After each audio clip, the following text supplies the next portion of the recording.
রাতের অন্ধকারে সীমান্ত দিয়ে পাচারের আগেই বড় সাফল্য পুলিশের। নিয়মিত টহলদারির সময় বিপুল পরিমাণ ইয়াবা ট্যাবলেট উদ্ধার করে আটক করেছে পুলিশ। সোনামুড়া মহকুমার এনসিনগর সীমান্ত সড়কে গতকাল গভীর রাতে টহলদারির সময় পরিত্যক্ত অবস্থায় 20টি প্যাকেটে মোট 4000টি ইয়াবা ট্যাবলেট উদ্ধার করে পুলিশ। উদ্ধার হওয়া মাদকের আনুমানিক বাজার মূল্য প্রায় 4 লক্ষ টাকা। কোনো দাবিদার না থাকায় আইনানুগ প্রক্রিয়া অনুসরণ করে ইয়াবা ট্যাবলেটগুলো বাজেয়াপ্ত করা হয়েছে। এই ঘটনায় সোনামুড়া থানায় একটি মামলা রুজু করে তদন্ত শুরু করেছে পুলিশ। উদ্ধার হওয়া মাদক কারা সীমান্ত এলাকায় রেখে গিয়েছিল এবং এর সঙ্গে কারা জড়িত তা খতিয়ে দেখা হচ্ছে বলে জানিয়েছে সোনামুড়া থানার পুলিশ। ব্যুরো রিপোর্ট, নিউজ তৎকাল 24।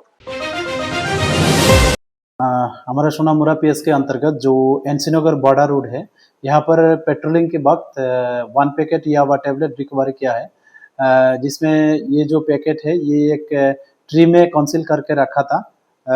और ये अंदाज़ा लग रहा है कि ये जो ड्रग स्मगलर लोग हैं ये बांग्लादेश में स्मगलिंग करने के लिए इधर रखा था।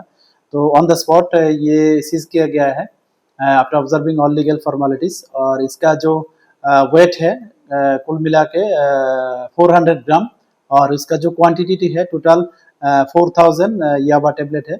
और इसका जो ब्लैक मार्केट वैल्यू ये तकरीबन 4 लाख के आसपास होगा। तो इसी को मद्देनजर रखते हुए हमारा सोनामुरा पीएस में एक इंक्वायरी स्टार्ट कर चुका हो ऑलरेडी कि उसका जो रियल ओनर कौन है और इसमें जो इस स्मगलिंग में कौन कौन इन्वॉल्व है। तो जो भी इसमें शामिल होने का कोई एविडेंस मिलता है हम लोग जरूर उन लोगों के खिलाफ लॉफुल एक्शन लेंगे।